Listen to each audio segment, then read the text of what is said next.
Hello everyone, I welcome you all to study Niti. तो आज से हम शुरू करने वाले हैं अपनी एक नई सीरीज जिसका नाम है 30 डेज 30 मॉक टेस्ट। तो इस सीरीज के अंदर हमारा जो मेन टारगेट रहेगा वो आपका आरआरबी पीओ का एग्जामिनेशन रहेगा, क्योंकि आपके एग्जामिनेशन में बहुत कम दिन बचे हैं एंड बहुत सारे ऐसे एस्पिरेंट्स हैं जो बहुत कम प्रैक्टिस कर रहे हैं मॉक टेस्ट की, या फिर मॉक टेस्ट लगाने से बहुत डरते हैं, उनकी अप्रोच सही नहीं है। तो उन सब लोगों के लिए ये वाला सेशन रहेगा। एंड इसकी खास बात क्या है, इन सेशंस के अंदर ये जो 30 मॉक टेस्ट रहेंगे उसमें मैं क्वांट और रीजनिंग के आपको मॉक टेस्ट करवाऊंगी, 15 quant and 15 reasoning alternatively. And ये जो मॉक टेस्ट रहेंगे ये हमारे स्टडी नीति के पेड वाले मॉक टेस्ट रहेंगे। जो 375 वाला पैक आप बाय करते हो उसमें जो आरआरबी पीओ के मॉक टेस्ट है वो मैं यहाँ पे सॉल्व करवाऊंगी।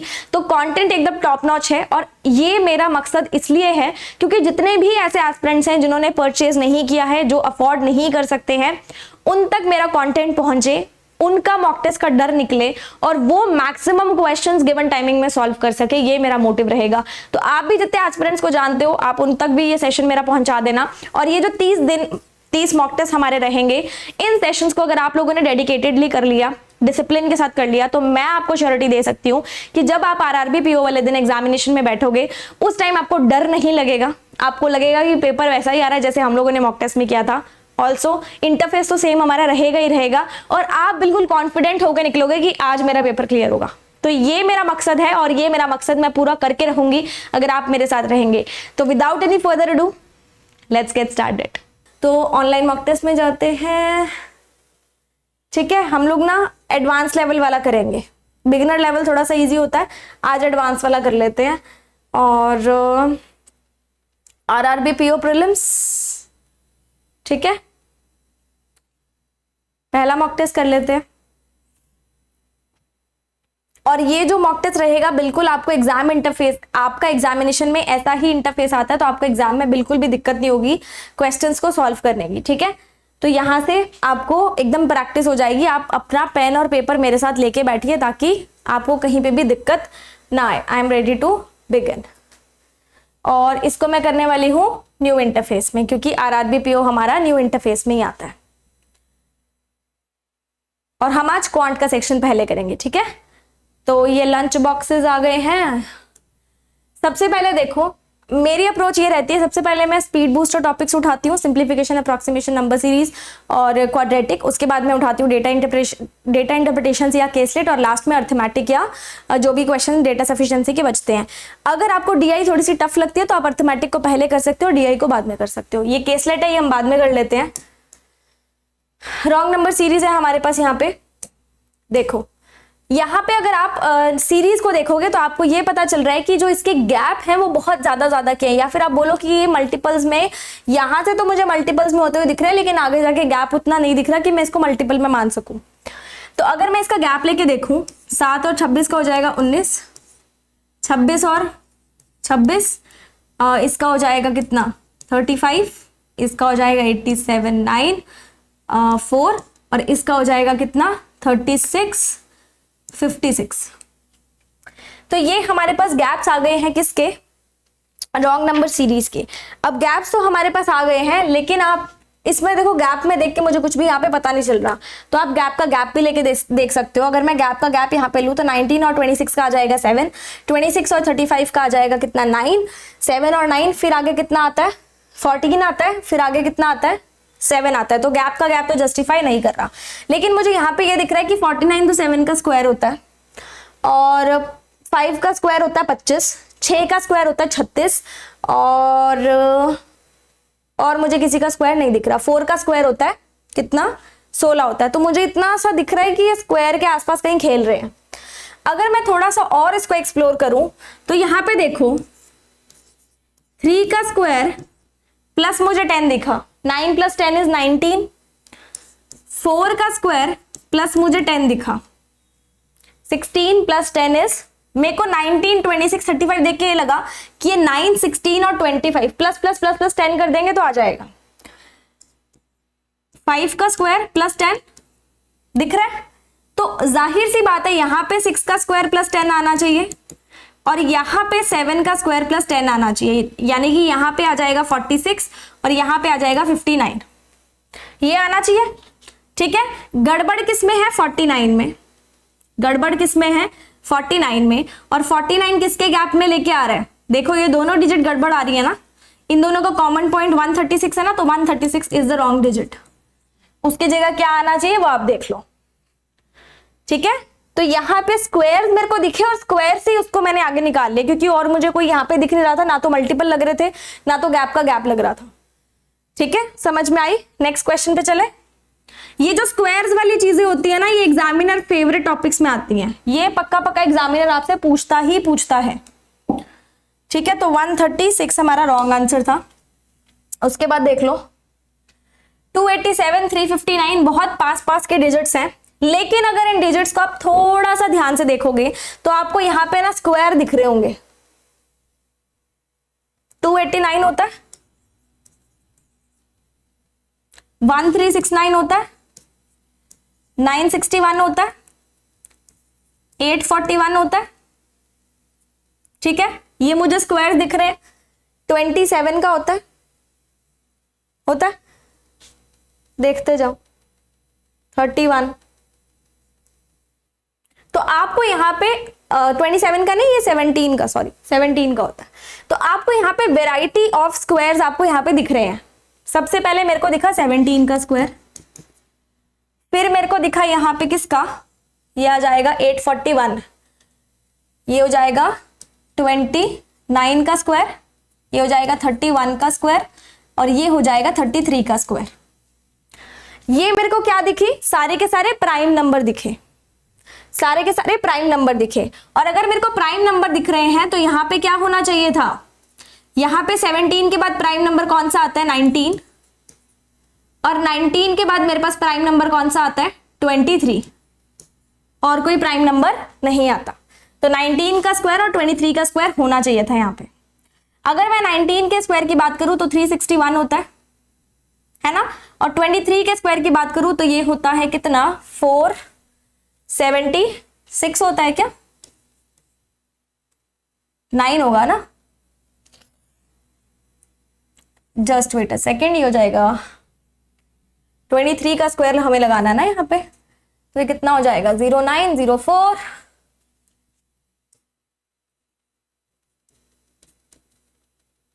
बताओ 23 का स्क्वायर ही याद नहीं आ रहा, ये हो जाएगा 0904, ये हो जाएगा, यही हो जाएगा 529। I am really sorry, I don't know where my mind is. तो मेरे को यहाँ पे स्क्वायर दिख गए हैं, और स्क्वायर में मुझे क्या दिख रहा है कि यहाँ पे अगर मैं दोनों में सब में 2 2 2 2 ऐड कर दूंगी, +2 +2 +2 +2 +2, अगर मैं सब में +2 कर दूंगी तो मेरे पास डिजायर्ड स्क्वायर्स आ जाएंगे। इसमें अगर मैं +2 करती हूँ तो मेरे पास 439 आता है, 439 आता है, जबकि आना क्या चाहिए, 529। तो गड़बड़ किस में है, 437 में, है ना। अगर इसमें +2 करूंगी 439, 439 किसी का भी स्क्वायर नहीं होता, तो गड़बड़ किस में है, 437 में। राइट डिजिट हमारे पास क्या हो जाएगी, 529 में से 2 माइनस कर दो ना, क्योंकि हम लोगों ने 2 ऐड किए थे, 527 इज द राइट डिजिट, ठीक है। तो गड़बड़ है 437 में। नेक्स्ट देखें,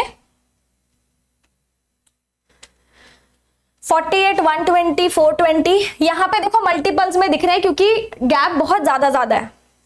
48 का डबल 96, 96 + 24 होता है 120, ये इंटू 2.5 मुझे दिख रहा है, इंटू 3.5 मेरे को दिख रहा है, क्या इंटू 4.5 है,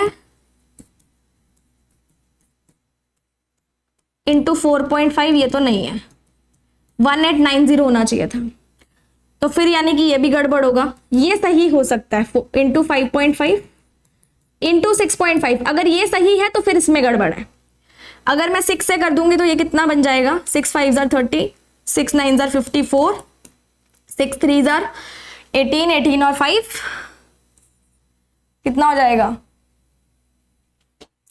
3, 1 कैरी, 6 0 6 ये आ जाएगा, और 0.5 हमें और ऐड करना है इसके अंदर अभी, तो ये हो जाएगा 5 1 9 14 7.5, कितना आ जाएगा, 2 आएगा क्या यहाँ पे, हाँ 2 आएगा ना, तो ये तो मेरे पास सही आ रहा है इंटू 6.5, यानी कि गड़बड़ किसमें है, इसमें है। ये होना चाहिए था 1890, फिर आगे इंटू 5.5 करेंगे तो हमारा आंसर ये आ जाएगा। ठीक है, मल्टीपल्स में थे। इसका रॉन्ग आंसर क्या है 1880 और राइट आंसर क्या है 1890। देखिए इसको अगर मैं देखूं तो मेरे को मल्टीपल्स थोड़े थोड़े दिख रहे हैं यहां पे, into 8, into 6, into 4, into 2, into 2 multiple दिख रहे हैं। गैप सब में 2 2 2 2 का है ना, 2 2 का गैप है। 8 6 4 2, यहां पे क्या आना चाहिए था 0, यानी कि 768 की जगह कितना होना चाहिए था 0। मल्टीप्लाई बाय 0 करना है ना, तो 768 की जगह पे क्या होना चाहिए था 0। आपका रॉन्ग आंसर क्या है 768, राइट आंसर क्या हो जाएगा 0, क्योंकि मल्टीपल्स में गैप कितने का है 2 2 का गैप है। आगे देखेंगे 20 57 118 209 336 508। गैप बहुत ज्यादा का नहीं लग रहा, तो गैप थोड़ा सा लेके देख लेते हैं, है ना। गैप से पहले स्क्वायर या क्यूब दिख रहे हैं आपको, स्क्वायर या क्यूब। अगर स्क्वायर या क्यूब देखूं तो इसके आसपास का होता है 512 343 216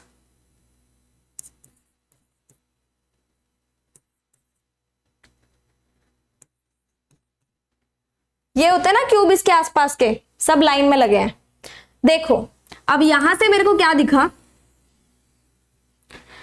इसमें +7 करूंगी तो 3 का क्यूब आ जाएगा, इसमें +7 करूंगी तो 4 का क्यूब आ जाएगा, इसमें +7 करूंगी तो 5 का क्यूब आ जाएगा, इसमें +7 करूंगी तो 6 का क्यूब आ जाएगा, इसमें +7 करूंगी तो 7 का क्यूब आ जाएगा, इसमें +7 करूंगी तो मेरे पास 8 का क्यूब नहीं आ रहा, यानी कि गड़बड़ किसमें है 508 में, क्योंकि हमें क्यूब चाहिए 512। क्यूब दिख रहे थे इसलिए क्यूब लिए। सब में कितना ऐड हो रहा है 7 7 ऐड हो रहा है, और सब किस किस के क्यूब है 3 का क्यूब +7, 4 का क्यूब +7, 5 का क्यूब +7, 6 का क्यूब +7, 7 का क्यूब +7, 8 का क्यूब +7। आप इसको उल्टा भी देख सकते हो, 3 का क्यूब -7, 4 का क्यूब -7, 5 का क्यूब -7, 6 का क्यूब -7, 7 का क्यूब -7। तो यहाँ पे 8 का क्यूब -7 होना चाहिए था, -7 नहीं है, तो रॉन्ग डिजिट आपके पास है कितनी 508। ठीक है, ये हो गया। अब इसके अलावा हम लोग देख लेते हैं और कौन से क्वेश्चंस हैं। अर्थमेटिक आ गया ये तो, सिंप्लीफिकेशंस 1090 इंटू 2.19, अप्रोक्सीमेशन हम लेंगे इसको 2, और रूट 290, तो 290 के आसपास का 289 होता है। ठीक है, रूट 5 इसके आसपास का रूट 4 होता है, अप्रोक्सीमेट लेना है। तो यहाँ पे देखेंगे 1089 हमारे पास है सबसे पहले, उसके बाद है इंटू 2, उसके बाद है रूट 289, उसके बाद है x² प्लस रूट 4। तो 1089 किसका क्यूब रूट होता है, देखो किसके बीच में लाई कर रहा है, 30 का स्क्वायर होता है 900 और 35 का होता है 1225, इन दोनों के बीच में लाई कर रहा है। और इन दोनों के बीच में ऐसा एक नंबर जिसकी प्लेस वैल्यू 9 हो, क्योंकि 1089 सबको याद होगा 33 का होता है। 33 इंटू 2 इज 66 प्लस 289 किसका हो जाएगा, 30 से कम का है 29, x² प्लस 2 हो जाएगा 27, सॉरी 9 9 जा तो 81 होता है ना। तो यहां से कितना हो जाएगा 64 और ये हो जाएगा 81। किसका स्क्वायर होता है 81, 9 का होता है, ऑप्शन नंबर ए। ठीक है, ऑप्शन नंबर ए। आगे देख लो 5.25 को हम मान लेंगे 5 का स्क्वायर इज 25, -2 का cube is 8, 25 minus 8 is 17, plus 8 into 12, 12 8 बार कितना होता है 12 20 96 होता है। तो आपके पास कितना आ जाएगा ये 3113, ऑप्शन नंबर ए। अगला देखो 12.5%, 12.5% हमारे पास क्या होता है, 1/8 होता है। 1/8 ऑफ 640 प्लस कितना हो जाएगा 80, 2025%। तो 2025 किसका होता है, 45 का होता है ना, 45 का स्क्वायर रूट होता है। 45% ऑफ 500, तो ये हो जाएगा 45 इंटू 5, 100 से 100 कैंसिल हो गया, एक्स स्क्वायर प्लस 16 ले लेंगे राउंड अप करके इसको। 45 इंटू 5 इज 90 प्लस 45 इंटू 2 करेंगे तो 90, इंटू 4 करेंगे तो 180 और 225। 225 प्लस 80 हम करेंगे तो कितना हो जाएगा 30, ये 225 ही होगा ना, तो कितना रह जाएगा, तो 289। अभी अभी हमने किया था किसका होता है 17 का, ऑप्शन नंबर डी। अगला क्वेश्चन देख लो, 80% ऑफ 720, 80% ऑफ 720 हमें करना है, यानी कि 4/5 ऑफ 720, ठीक है,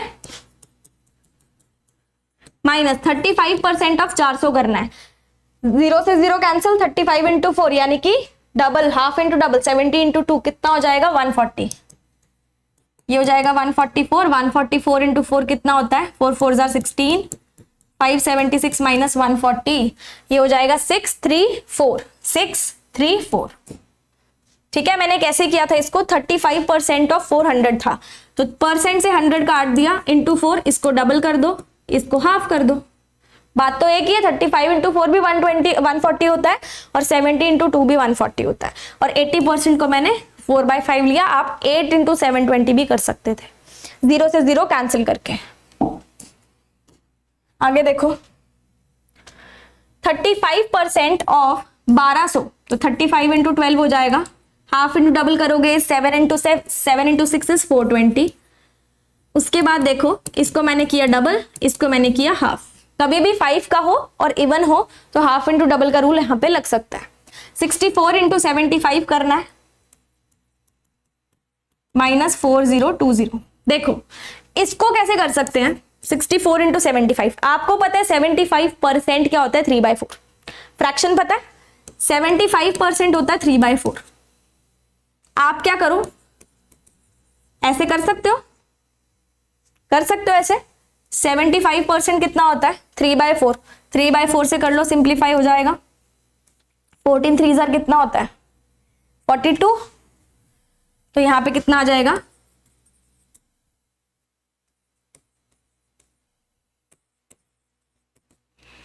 ठीक है, 20 से 20 कैंसिल हो गया, और ये 400 3600 में बदल गया, कितना हो जाएगा 3600 ही आएगा ना, एक मिनट, क्या गड़बड़ की मैंने, 64 इंटू 3/4 किया, 4 6 जार 24 होता है ना, सॉरी 48 होगा, ठीक है। 48 minus 36 is 1200, option number D, option number ई 1200, ठीक है।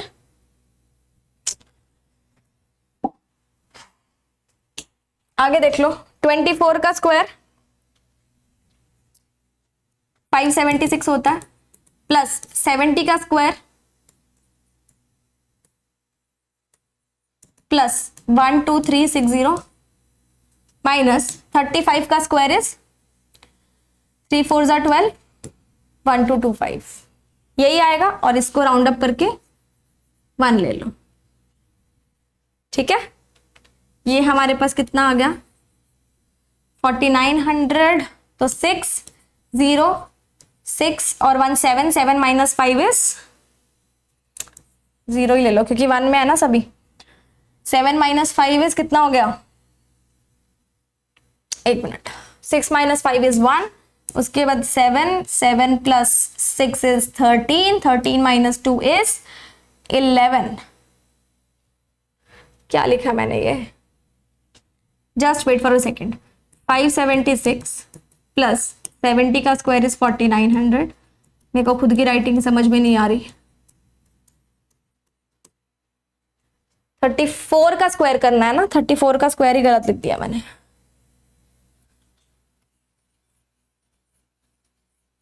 तो 34 का हो जाएगा कितना,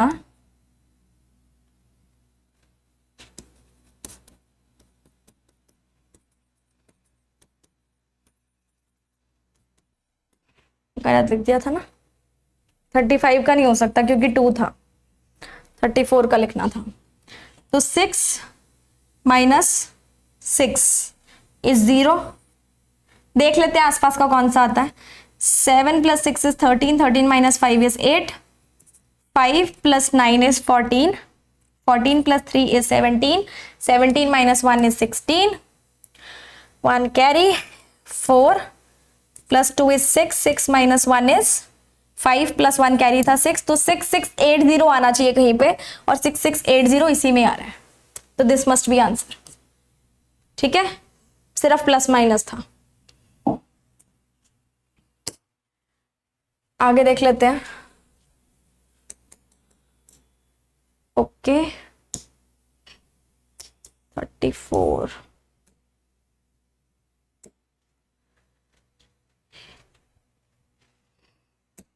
सबसे पहले x square minus 10x minus 299, minus minus का साइन है तो आंसर आएगा प्लस माइनस में, प्लस प्लस का साइन है तो आंसर आएगा माइनस माइनस में। देखो ऊपर प्लस का साइन है, नीचे माइनस का साइन है, तो डेफिनेटली x बड़ा तो होगा ही होगा, या तो x बड़ा होगा, x छोटा कभी भी नहीं हो सकता, x छोटा कभी भी नहीं हो सकता, तो छोटे वाले आंसर आप कैंसिल ही कर दो, सिर्फ इन तीनों में से आंसर बनेगा कोई। ठीक है, 299 आपको दिख रहा है कि ऐसी डिजिट है जो आपने कभी देखी नहीं है, तो ऐसी डिजिट्स हमेशा हमेशा प्राइम नंबर के मल्टीपल्स में होती है।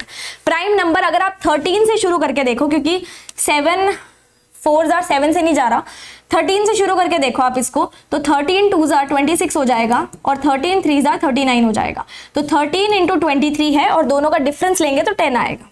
ठीक है, यही आएगा, प्लस का साइन छोटे वाले के आगे। 143 ये भी ऐसा नंबर है जो कभी हमने देखा ही नहीं है, तो 143 भी आप 13 से शुरू कर सकते हो, 13 1 are 13, 13 1 are 13, और दोनों का एडिशन कितना हो जाएगा 24। कंपेयर कर लो, x बड़ा है, x बड़ा है, x छोटा है, x छोटा है, तो कभी तो x छोटा है, कभी तो x बड़ा है, तो यहाँ पे कोई भी रिलेशन नहीं निकल रहा, तो x और y का कोई भी रिलेशन यहाँ पे हम लोग डिटरमाइन नहीं कर सकते। Option number C is your answer. ठीक है, सिर्फ मल्टीपल्स निकालने हैं। अगला क्वेश्चन करेंगे। 357 plus plus minus plus minus plus minus plus, दोनों के आंसर प्लस प्लस में निकलेंगे, और कोएफिशिएंट भी 1 1 है, सेम है। 357 आपको कहीं पे भी देखा हुआ नहीं लग रहा, लेकिन 7 का मल्टीपल आपको लग रहा है, तो 7 इंटू 7 5 are 35, 7 1 are, अभी 38 एडिशन नहीं हो रहा इनका। 51 किसके टेबल में आता है, 17 के, 17 3 are, तो 21 और 17 का एडिशन कितना होता है, 21 और 17 का एडिशन कितना होता है 38, तो फैक्टर्स क्या बन गए 21 और 17। 483 भी देखा हुआ नहीं लग रहा, लेकिन 3 का मल्टीपल मुझे लग रहा है यहाँ पे, तो 3 1 are 3, 3 6 are और 3 1 are। ठीक है, अब 8, अब किससे जाएगा ये, 11 12 13, 7 से जाएगा, 7 2 are 14, 7 3 are 21, इधर आ गया 21, इधर आ गया 23, और दोनों का एडिशन कितना होता है 44। एक फैक्टर आ गया 21, एक आ गया 23। x बड़ा है और x बराबर है, x छोटा है, x छोटा है, x छोटा है, तो x या तो छोटा है या तो बराबर है किसके, y के, तो x is less than equal to y। Option number E आपका आंसर बन जाएगा। ठीक है, समझ में आ गई? देख लो एक बार मैंने कैसे किया, क्या आपके फैक्टर्स भी यही निकल रहे हैं क्या? अगला क्वेश्चन देखो, कोएफिशिएंट्स दोनों के अलग है, तो हमें y का कोएफिशिएंट इक्वल करना पड़ेगा। 48 2 are 96 होता है, और प्लस प्लस है तो माइनस माइनस माइनस माइनस के लगेंगे साइन। 96 कैसे, दो फैक्टर्स जिनका एडिशन 20 हो, तो 96 हमारे पास आता है किसमें 23 3 नहीं 32 3 आ जाएगा, 32 3 आएगा 96, और किस में आता है 6 के टेबल में आता है, 6 इंटू 16 आता है, अगर मैं बोलूं 4 इंटू 4 आता है, तो 24 इंटू 4 भी क्या होता है 96, और दोनों का डिफरेंस भी कितना आ रहा है 20। ये क्या हो गया 24 और 4। इसका कॉफिशिएंट 2 था, तो y के जो मल्टीपल्स होंगे उनको 2 से मल्टीप्लाई कर देना, ठीक है। y के जो फैक्टर्स निकलेंगे 56 के ऐसे 2 फैक्टर्स जिनका जो क्या हो, एडिशन हो ना, तो यहाँ पे मैंने सब्ट्रैक्शन क्यों लिया, एडिशन लेना चाहिए ना मुझे। 48 इंटू 2 का ना एडिशन लेना है, ये फैक्टर्स मैंने गलत ले लिए, तो 12 और 8 लेना चाहिए था मुझे, ठीक है। एडिशन के फैक्टर्स लेने, सब्ट्रैक्शन के नहीं लेने। 7 8 जार होता है, दोनों को 2 से मल्टीप्लाई किया, x के फैक्टर्स ये आ गए और y के आ गए, कंपेयर कर लो, x बड़ा है, x बड़ा है, x बड़ा है, x बड़ा है, तो x बड़ा है y से, ऑप्शन नंबर ए, ठीक है। तो यहां पे हमारे सारे स्पीड बूस्टर्स खत्म हो गए हैं। अब केसलेट से डेटा इंटरप्रिटेशंस कर लेते हैं, ठीक है। इसको यहां पे मैं पूरा सॉल्व करवा दूंगी, केसलेट को क्वेश्चंस नहीं करवा पाऊंगी, एक एक क्वेश्चन हम लोग कर सकते हैं, क्योंकि अगर मैं यहां से फिर इरेज करने लगूंगी तो सारा इरेज हो जाएगा और आगे वाले क्वेश्चंस के लिए मेरे पास डेटा नहीं बचेगा। एक बार हिंदी वाले देख लो, फिर हम क्वेश्चन शुरू करते हैं, ठीक है। स्क्रीनशॉट ले लो चाहे तो, ज्यादा टाइम ना वेस्ट हो, थोड़ी सी जगह हमें ज्यादा मिल जाए। इसमें जगह हमें मिल रही है ना थोड़ी सी ज्यादा, यहां कर लेते हैं। क्या बोलता है, certain number of people purchase 2 different lunch boxes that is metal and plastic in 5 different months. 5 different months हैं और उन्होंने मेटल और प्लास्टिक के जो बॉक्सेस हैं वो परचेज किए हैं। The ratio of number of people who purchase lunch boxes in January and April is 9:11। सबसे पहले हम क्या करेंगे, टेबल बना लेते हैं, ठीक है। हमारे पास डेटा है किस किस का,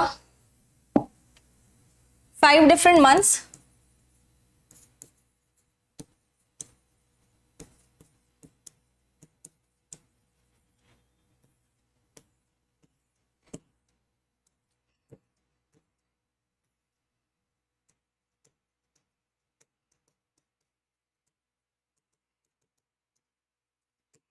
ठीक है।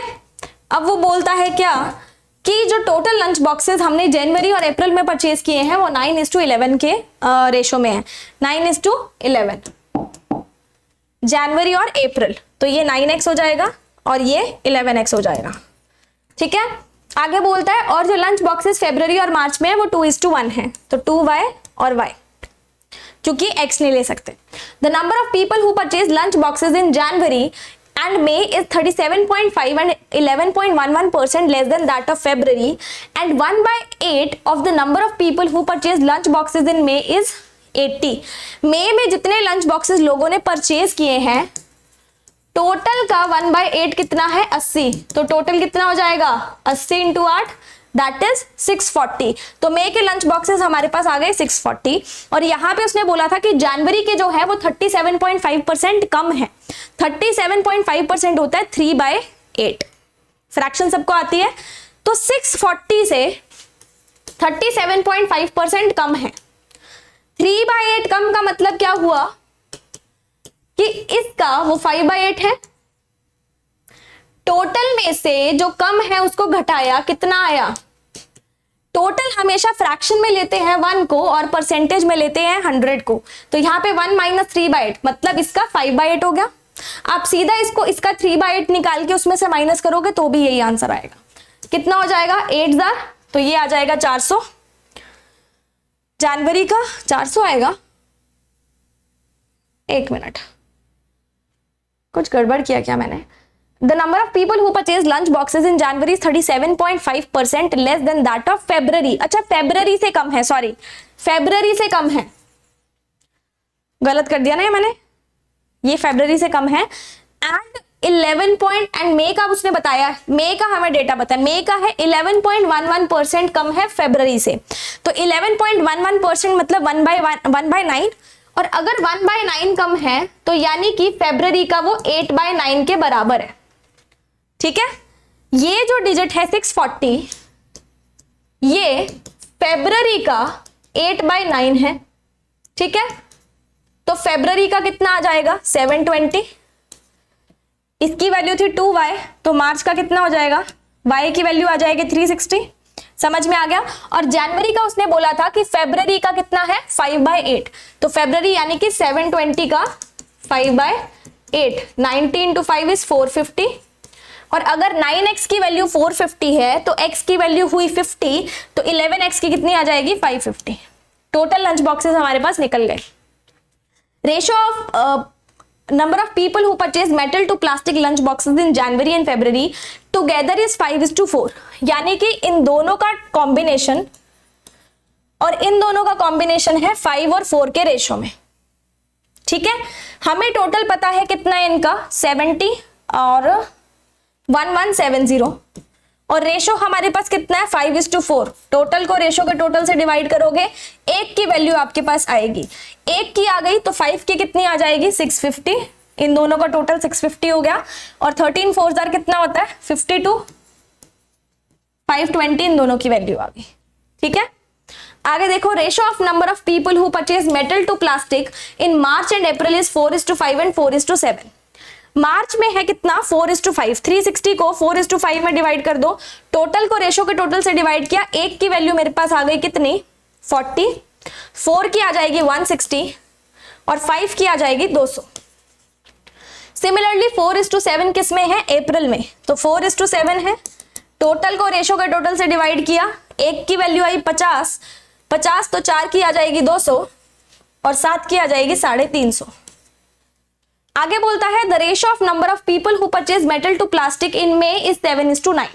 मे का उसने बता दिया 7:9 है, टोटल को रेशो के टोटल से डिवाइड करोगे, 16 से करोगे, एक की वैल्यू आएगी 4, तो 7 की आ गई 280 और 9 की आ गई 360। And the number of and 6.25% of number of people who purchase plastic lunch boxes in February is 20। 6.25% है। अब 6.25% का मतलब क्या हो गया, यहाँ पे हमारे पास 1/16 हुआ ना, 625 और यहाँ पे 100 और 100 हो जाएगा, खोल दिया इसको मैंने, 25 से करेंगे हाँ तो 1/16 आ जाएगा। यानी कि जो प्लास्टिक लंच बॉक्सेस हैं फेब्रवरी के, प्लास्टिक लंच बॉक्सेस हैं फेब्रवरी के, उसका 1/16 करूंगी तो वो 20 आ जाएगा। तो प्लास्टिक लंच बॉक्सेस फेब्रवरी के कितने आ गए 20 into 16 दैट इज 320। इन दोनों का टोटल था 520, तो प्लास्टिक लंच बॉक्सेस जनवरी के कितने आ गए 200।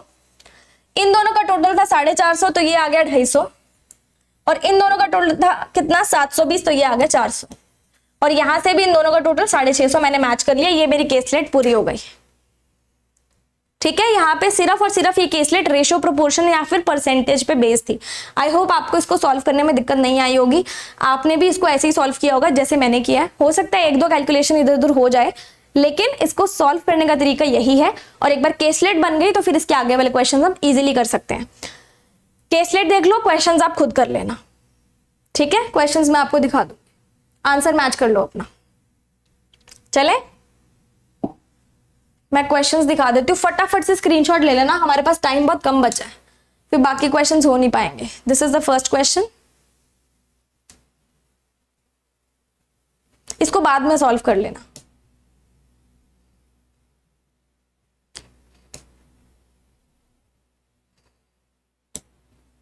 और जिसके पास पेड वाला है वो इस मॉक टेस्ट को दोबारा लगा लेना प्लीज। ये भी कर लेते हैं, ठीक है, बहुत इजी सा है। वेट ऑफ, हमें इसमें बताना है कि कौन सी स्टेटमेंट्स नेसेसरी हैं आंसर निकालने के लिए। डेटा सफिशिएंसी का क्वेश्चन है, बोलता है कि average weight of class A और बी हमें निकालना है। पहले में दिया weight of class C is 10 kg more than that of B, B से 10 किलो ज्यादा है। If weight of A and B is increased by 8, तो रेशो बताओ ए और बी का 6/7 बन जाता है। अब यहां भी अगर मैं देखूं तो ए और बी का मुझे एक्चुअल एवरेज वेट नहीं पता, या एक्चुअल वेट ही नहीं पता, उसको अगर मैं 8 से इंक्रीज भी कर दूंगी तो यहाँ पे तो मेरे पास 2 वेरिएबल आ ही रहे हैं, 2 वेरिएबल के बाद तीसरा वेरिएबल भी आ रहा है, तो मेरे पास अगर 2 वेरिएबल या 3 वेरिएबल पड़े हैं क्वेश्चन के अंदर तो क्वेश्चन नहीं सॉल्व हो सकता, यानी कि पहली स्टेटमेंट से आंसर नहीं आ सकता। दूसरी देखो, difference between the wait of A and D is 16, दोनों का डिफरेंस दिया, और एवरेज वेट दिया ए बी डी का 30। यहाँ पे भी मेरे पास 2 वेरिएबल है, एक तो डिफरेंस का वेरिएबल है और एक एवरेज का वेरिएबल है, तो यहाँ से अकेली सेकंड स्टेटमेंट से भी आंसर नहीं आ सकता। अलोन 1 का आंसर नहीं आएगा, अलोन 2 का आंसर नहीं आएगा, ईदर और का आंसर नहीं आएगा। 3 जो स्टेटमेंट्स है आपके पास कैंसिल हो गई आंसर की। दोनों को जोड़ के देख लेते हैं। सी का वेट बोलता है बी से 10 किलो ज्यादा है। ए और बी का अगर मैं 8 से इंक्रीज कर दूं तो मेरे पास 6/7 हो जाएगा। और क्या बोलता है, difference between the wait of A and D कितना हो जाएगा, 16, और एवरेज है ए बी डी का 30। एवरेज है तो टोटल कितना हो जाएगा, मल्टीप्लाई बाय 3 कर दो, 90। अब देखो ए और बी, क्या ऐसा कोई भी चीज है जहां से आपका सॉल्व हो रहा है क्वेश्चन? मेरे पास ए बी सी डी किसी का भी आंसर कहीं से भी नहीं आ रहा, तो मतलब दोनों स्टेटमेंट्स इकट्ठी यूज करके भी मेरे पास आंसर नहीं आ रहा। दैट मीन्स आपका ऑप्शन क्या हो जाएगा, both the statements are not sufficient to answer this question, क्योंकि दोनों से ही आंसर नहीं आया। अगला देखो क्या बोलता है, एरिया ऑफ स्क्वायर हमें दिया है 324। स्क्वायर का होता है साइड स्क्वायर, तो साइड मेरे पास यहां से आ जाएगी। Side of the cube is 25% of the perimeter of the square. Side जो क्यूब की है, क्यूब की साइड, ये स्क्वायर की साइड थी, जो क्यूब की साइड है वो 25% है पेरीमीटर ऑफ स्क्वायर। स्क्वायर का पेरीमीटर 4 साइड होता है और साइड मेरे पास यहां पे थी, तो इसका आंसर आ सकता है। स्टेटमेंट 1 से मेरे पास आंसर आ रहा है। स्टेटमेंट 2 से देख लेते हैं, अकेली से आंसर आ रहा है। Average of length and breadth of rectangle is 14, तो लेंथ और ब्रेड्थ का टोटल हो गया 28, अगर एवरेज 14 है तो। Perimeter of rectangle is 40 less then the surface area of the cube. ठीक है, मुझे वॉल्यूम निकालनी है ना क्यूब की, तो वॉल्यूम ऑफ द क्यूब क्या होती है, 1/3 पाई आर क्यूब। पहले स्टेटमेंट से आंसर आ रहा है। Perimeter of the rectangle is 40 less than surface area of the cube. 2l plus B कितना है, 40 less than surface area of cube. Cube का सरफेस एरिया 6 साइड होता है या 6a होता है, क्यूब को a मान लेते हैं। सरफेस एरिया दे टोटल लेंगे, -40 है। यहां पे देखूंगी तो 28, 2 × 8 28 हो जाएगा, 6a - 40। ए का आंसर यहां से भी निकल सकता है, और अगर ए का आंसर निकल सकता है तो मतलब मैं इससे भी यहां पे आंसर अपना ड्रॉ कर सकती हूं, और अगर इससे भी मैं आंसर ड्रॉ कर सकती हूं तो मतलब दोनों ही स्टेटमेंट से आंसर आ सकता है। ईदर स्टेटमेंट 1 और स्टेटमेंट 2 इज सफिशिएंट, क्योंकि दोनों से आ रहा है तो केस कौन सा लगेगा, ईदर और का। ठीक है, आपको इसमें आंसर नहीं निकालना होता, आपको यह बताना होता है कि सफिशिएंट है या नहीं है। ये आ गया अर्थमेटिक। मैं एक बार ना आपको डीआई भी दिखा दूं थोड़ी सी। ठीक है, अर्थमेटिक तो यार हम सॉल्व कर ही लेते हैं, लेकिन डीआई थोड़ा सा टाइम टेकिंग होती है। ये मैगी वाली डीआई करते हैं हम लोग। देखो क्या बोलता है, लाइन ग्राफ हमें दिया जो बताता है percentage distribution of difference between the number of Maggi and the pasta packets sold by 5 different shops A B C D E। ठीक है, and also given the percentage of number of Maggi packets sold out of the total number of the packets sold. यहां पे जो हमारे पास line दी गई है वो क्या बताती है, ब्लू लाइन बता रही है परसेंटेज डिफरेंस, यानी जितने मैगी और पास्ता के पैकेट सेल हुए हैं उनमें परसेंटेज डिफरेंस कितना है। अगर मैगी के पैकेट टोटल में से 60% सेल हुए हैं और पास्ता के पैकेट 40% सेल हुए हैं, तो दोनों का डिफरेंस कितना आया, 20%। तो ये 20% को ही ये लाइन दर्शाती है, दिस इज परसेंटेज डिफरेंस। और जो रेड वाली लाइन है वो बताती है percentage of number of Maggi packets sold. Percentage का मतलब क्या है कि टोटल में से 60% बिके, टोटल में से 40% बिके, ये बताती है। टोटल नंबर ऑफ पैकेट्स किसके बराबर है, मैगी और पास्ता के। हिंदी वाले भी एक बार देख लो। ठीक है, फिर मैं आपको बताती हूँ इसको करना कैसे है। आई थिंक यही हो पाएगी अभी अभी में, क्योंकि टाइम बहुत कम बचा ना। बताऊं, देखो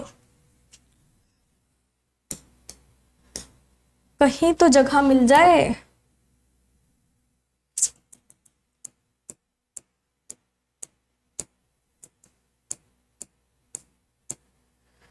ओके, देखो यहां पे हम लोग ना थोड़ा सा इसको सॉल्व कर लेते हैं।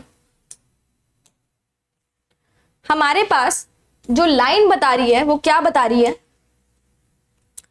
टोटल में से 60% मैगी के पैकेट थे, टोटल में से 70% मैगी के पैकेट थे, ये हो जाएगा 45%। आपको ये लाइन्स तो काउंट करनी आती होंगी। ये हो जाएगा कितना 35% और ये हो जाएगा 60%। टोटल थे पैकेट्स 100%, जिसमें मैगी और पास्ता के पैकेट्स थे। ठीक है, मैगी के पैकेट 60% है, तो बच्चे कुछ किसके हो गए, पास्ता के। तो अगर मैं पास्ता की बात करूं तो ए में पास्ता के कितने हो गए, 100% माइनस 60%, 40%। ऐसे आप निकाल सकते हो। ठीक है, एक minute. Percentage of the number of Maggi packet sold, और यहां पे बता रहा है difference between the number of Maggi and the pasta packet sold by all the 5 shops. Pasta को एक बार यहां से हटाते हैं, ठीक है, और इसका जो नीचे वाला है वो एक बार पढ़ लेते हैं। ठीक है, देखो यहां पे हम लोग क्या कर सकते हैं, हमें ये पता है कि ये कितना है, 60% है, 70% है, 45% है, 35% है, और ये कितना है 60%। इसको टोटल वाले मेथड से हम लोग अभी नहीं करते। बोलता क्या है, डिफरेंस बोलता है। दोनों के अंदर डिफरेंस कितना है, 25% का। जितनी सेल हुई है उसका डिफरेंस कितना है, 25% का। यहाँ पे है 10% का, यहाँ पे है 20% का, इधर है 30% का, और इधर कितना है 15% का। ये हमारे पास डिफरेंसेस हैं। ठीक है, और उसने डिफरेंसेस का टोटल हमें दिया है 800। डिफरेंसेस का टोटल हमें कितना दिया है, 800। तो मतलब ये टोटल जो है 800 वो इन सब का टोटल है। यही बोल रहा है difference between the number of Maggi and the pasta packet sold by all the shops is 800। तो इनका जो डिफरेंस, इनका टोटल कर लो आप, 100% निकल रहा होगा। देखो 25 और 15 इस 40, 50, 50 और 50 100, 100% आया। यानी कि जो डिफरेंस हमें दिया है वो इसी का दिया है। 800 में 25% किसका है, ए का है। 800 में 10% किसका है, बी का है। तो अगर इसको बनाना चाहूं मैं यहां पे,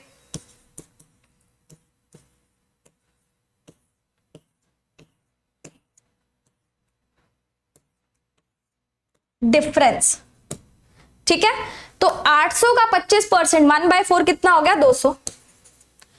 800 का 10% हो गया 80, 800 का 20% हो गया 160, 800 का 30% हो गया हमारे पास 240, और 800 का 15% हो गया 15 8 यानी कि 34 3 4 12, 120। टोटल इनका 800 ही निकल रहा होगा। ये डिफरेंस है पास्ता और मैगी के पैकेट के बीच में। ठीक है, अब वो क्या बोलता है, अब वो टोटल वाली बात आएगी जो मैं आपको कर रही थी। अगर टोटल में से 60% मैगी का है तो 40% पास्ता का हो गया, टोटल 100% होता है, दिख रहा होगा आपको। टोटल में से 70% मैगी का है तो 30% पास्ता का हो गया, 45% मैगी का है तो 55% पास्ता का हो गया, 35% मैगी का है तो 65% पास्ता हो गया, 60% मैगी है तो 40% पास्ता हो गया। अब उसने परसेंटेज का डिफरेंस दिया हुआ था, दिस इज परसेंटेज का डिफरेंस। और अगर मैं परसेंटेज का डिफरेंस निकालूं तो इन दोनों का डिफरेंस कितना है, 20%। तो 20% की वैल्यू कितनी है, 200। सिंप्लीफाइड तरीके से उसने दिया 20% difference of percentage, difference of percentage, difference of percentage, इसकी वैल्यू कितनी है, 200। तो 20% की वैल्यू 200 है, तो 100% की कितनी हो जाएगी, 1000 हो जाएगी। ठीक है,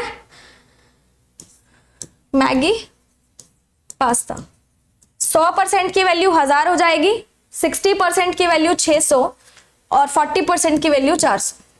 सिमिलरली इन दोनों का डिफरेंस कितना है, 40%। 40% की वैल्यू कितनी है, 80। 40% की वैल्यू 80 है तो 100% की कितनी हो जाएगी, 200 हो जाएगी। 70% की कितनी हो जाएगी, और 30% की कितनी हो जाएगी, निकाल लो। इन दोनों का डिफरेंस कितना है, 10%। 10% की वैल्यू है 160, तो 100% की वैल्यू हो जाएगी 1600। 45 और 55% की वैल्यू लगा लो। 65% और 35% का डिफरेंस कितना है, 30%। 30% की वैल्यू कितनी है, 280। तो 100% की कितनी हो जाएगी, 800। 800, 800 का 65% और 35% लगा लो। 120, दोनों का डिफरेंस कितना है? 20% की वैल्यू कितनी है? 120। 120 तो 20% की वैल्यू 120, तो टोटल कितना हो गया? 1200। 1200 का 60% कर लो और 40% कर लो। 12 6 72। ठीक है, यहां पे हो जाएगा 35%, 65% और ये हो जाएगा, सॉरी ये 55 और 45 था, ये 35 और 65 था। इसका कर लेना परसेंटेज। तो ये हमारे पास टोटल निकल के आ गया इसका डेटा। जैसे जैसे क्वेश्चन पूछे वैसे वैसे आप आंसर इसका कर दोगे। यहाँ पे टेक क्या था कि उसने हमें ये जो परसेंटेज डिस्ट्रीब्यूशन दिया था इसका टोटल हमें यहाँ पे दे रखा था। ठीक है, डिफरेंस का टोटल दिया हुआ था और डिफरेंस जो हमने निकाला वो हम लोगों ने इनकी परसेंटेजेस से निकाल लिया। ठीक है, थोड़ा सा इधर उधर घूमी हुई डीआई थी है, लेकिन अगर आपको लगता है पेपर में मुझे ये अटेम्प्ट नहीं करनी है तो समझदारी इसी में है कि इसको छोड़ के, केसलेट इजी थी, इसको छोड़ के आप अर्थमेटिक पहले कर लो, डीआई बाद में कर लेना अगर समझ नहीं आ रही है तो। अगर मैं होती, अगर मुझे समझ वन टाइम में आ गई होती तो मैं कर लेती, अगर मुझे समझने में 1 मिनट लग रहा होता तो फिर मैं अर्थमेटिक पहले करती। ठीक है, आई गेस टाइम नहीं बचा होगा, एक बार इसको देख लो। ये आपका पूरा डेटा है, इसको ऐसे ही सॉल्व करना है। ये एडवांस लेवल का मॉक टेस्ट हमारा था और टाइम बचा है। मैं आपको ना एक और डीआई दिखा देती हूँ। अर्थमेटिक के क्वेश्चंस तो यार पहले हम लोगों ने स्किप कर करके देख ही लिए हैं।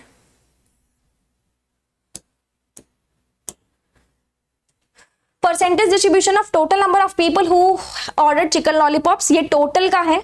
ठीक है, और यहाँ पे बताता है कि तंदूरी चिकन का कितना है। ये टोटल का डिस्ट्रीब्यूशन है और ये तंदूरी चिकन का है। Sum of total number of people who ordered chicken lollipops in January and April is 1000। इसमें बताया है चिकन लॉलीपॉप में जनवरी और अप्रैल का 1000 है। इन दोनों की वैल्यू दी हुई है 22% और 18% की वैल्यू 1000 है। And difference between the total number of people who ordered tandoori chicken in January and may is 360। तो जनवरी और मे 25% और 16% की वैल्यू 360 दी हुई है। तो आपके पास यहाँ पे परसेंटेजेस की वैल्यू आ गई है कुछ कुछ की। टोटल में से आप निकालोगे वैल्यू, 1% की वैल्यू आ जाएगी, बाकी परसेंटेजेस निकाल लेना, आपका क्वेश्चन सॉल्व हो जाएगा। ये डीआई बहुत इजी है, देखने में टफ लग रही है लेकिन इजी है। आपको इसकी परसेंटेजेस की वैल्यू दी हुई थी, पिछली वाली से इजी है, तो हो सके तो ऐसी डीआई पहले कर लेना। ठीक है, so this was all about the mock test. I hope आपको ये मॉक टेस्ट पसंद आया हो। एंड ये हमारा एडवांस लेवल का मॉक टेस्ट था। सारे क्वेश्चंस अटेम्प्ट नहीं हो पाएंगे पेपर में, आपको चूज करने पड़ेंगे। स्पीड बूस्टर्स जितने होते हैं कर लो, केसलेट कर लेना, उसके बाद ऐसी वाली डीआई कर लेना, वो डीआई स्किप कर देना और अर्थमेटिक कर लेना। जितने ज्यादा क्वेश्चंस कर सकते हो उतने करना और टाइम आप प्लीज हाफ हाफ रखा करो। 45 मिनट्स है तो 22 मिनट्स उसके लिए, 22-23 मिनट्स उसके लिए रखो और कोशिश करो जो आपका स्ट्रॉन्ग एरिया है, क्वांट स्ट्रॉन्ग है तो पहले क्वांट करो, रीजनिंग स्ट्रॉन्ग है तो पहले रीजनिंग करो। मेरे अकॉर्डिंग रीजनिंग पहले कर लो क्योंकि उसमें टाइम थोड़ा सा बच जाता है, 20 मिनट में सिमट जाएगी रीजनिंग सारी, उसके बाद बाकी के 25 मिनट आप क्वांट को दे सकते हो। तो ये मॉक टेस्ट था हमारा। जो लोग भी प्रैक्टिस कर रहे हैं आरआरबी पीओ के लिए, तो ये हमारी नोटबुक सीरीज है, this is free of cost. आप यहाँ से 20,000 प्लस क्वेश्चंस अवेलेबल हैं, यहाँ से आप प्रैक्टिस कर सकते हो। पीओ लेवल बकायदा क्लर्क लेवल आपको क्वेश्चंस के सामने लिखा हुआ मिलेगा कि ये पीओ लेवल के क्वेश्चंस हैं, ये क्लर्क लेवल के क्वेश्चंस हैं, ये प्री के हैं, ये मेंस के हैं। तो यहाँ पे आपको 20,000 प्लस क्वेश्चंस मिलेंगे, तो आप बहुत आराम से प्रैक्टिस कर सकते हो। क्विज फॉर्मेट में रहेंगे तो मॉक टेस्ट का काम करेंगे, सबमिट करके दोगे तो पीडीएफ का काम करेंगे। और ये हमारा पेड सब्सक्रिप्शन है, इसके बारे में भी आपको हमारी वेबसाइट पे पता चल जाएगा। और काफ़ी सारे फ्री मॉक टेस्ट भी अवेलेबल हैं, तो आप यहाँ से भी इनको दे सकते हो। और बाकी जो भी जानकारी आपको चाहिए वो हमारी वेबसाइट पे मिल जाएगी। मिलेंगे हम नेक्स्ट सेशन में, और नेक्स्ट सेशन में फिर से एक मॉक टेस्ट करेंगे, प्रॉबेबली रीजनिंग का करेंगे, देख लूंगी मैं। और 10 दिन 10 मॉक टेस्ट आपके कंटिन्यू चलेंगे, तो इससे आपकी अच्छी खासी प्रैक्टिस हो जाएगी। This was all for today from my side. अगले सेशन में मिलेंगे। Till then stay tuned, good luck, stay happy, bye bye, keep learning, keep working hard and make your parents proud.